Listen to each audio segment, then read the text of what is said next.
Watch this. If we buy every single time that you have no other choice than to back whatever bad candidate is put in front of us, then we're going to keep getting the treatment that we get now. I mean, what would you do if Michael Bloomberg was the nominee, right? What would you do if Mitt Romney was the nominee? It's just, they can go down this path as far and as right-wing as they want, as long as we're willing to be good soldiers and buck it up, and at the end of the day say, you know what, guys, you're right. We're all on the team together. Vote blue no matter who. No, I disagree. And they want to like wait around for some theoretical revolution. I'm sorry, grow up, get serious. This is a actual path to having an impact on the issues that you claim to care about. Now, if you've got another candidate, you got another strategy, please, I'm all ears. But the reality of the American political system today is we have a first past the post voting system that makes it virtually impossible for third-party candidates to compete. It only took her 3 years to turn into Cenk Uygur. I wonder what changed. So crystal ball's obviously foggy, but I want to play you another clip that I just love to play. A clip I got, of course, from Jimmy Dore. But check this out. This is someone I think who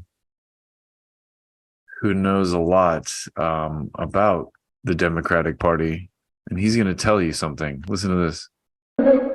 If you want to pull the party, the major party that is closest to the way you're thinking, to what you're thinking, you must show them that you're capable of not voting for them. If you don't show them you're capable of not voting for them, they don't have to listen to you. I promise you that. I worked within the Democratic Party. I didn't listen or have to listen to anything on the left while I was working in the Democratic Party, because the left had nowhere to go. The left had nowhere to go. Now, before we close out this segment, I want to show you one more clip, because people forget a lot of times, and I don't watch mainstream media anymore, but if you watch mainstream media enough, they will tell you the truth. If you listen closely, they will tell you the truth. Check this out. This is a clip I have saved from the Bernie days. And just listen to what this guy says. Listen to what he says, and you tell me if it's worth voting for RFK Jr.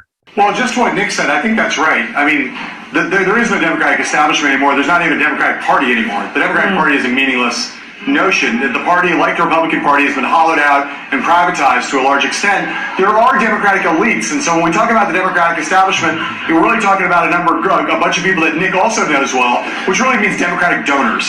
And Democratic donors are freaking out over the prospect of a socialist. I would say if you talk to the average Democratic donor, big money donor, not small dollar donor, in New York City, they are almost as concerned, if not equally concerned, about Bernie Sanders being the nominee as they are about beating Donald Trump. And Sanders poses an incredibly intense threat to that. I think, as Nick said, right now, I will lean into this, Nicole. I think, it's a jump ball here, but there's a candidate who's the tallest candidate on the court right now, and that's Bernie Sanders at this moment. Now, that doesn't mean he will get the tip, but he's the tallest candidate on the court coming into the caucuses tonight. And if he wins here tonight and goes to New Hampshire, where he won in 2016 by 22 points, and is leading by double digits over everybody else in that state, he could easily win the first two contests.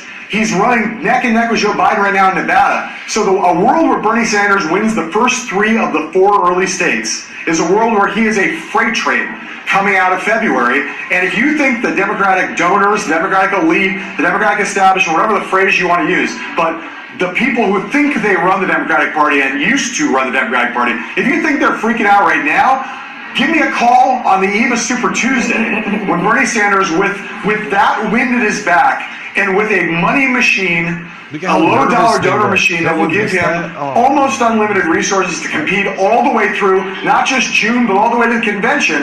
The panic on their faces. Oh, my God. See, this is why I love Trump now. It's like, okay, well, these people crushed Bernie Sanders right out the gate, but it's like, look at how disgusted these slime bags are by Trump. The enemy of my enemy is my friend, right? It's kind of like But that's the only reason I wanted to show you that is because that's the reality that you're dealing with. Joe Biden is the front for that group of donors this guy was just talking about. He's the puppet. He's their, he's their weekend at Bernie's. He's the marionette that they're dragging around. You think Joe Biden controls absolutely nothing. They put him on stage so he can crap his pants and say some stuff that sounds funky. And it's looking more and more like they're going to throw him to the wolves and try to install someone else like Gavin Newsom. But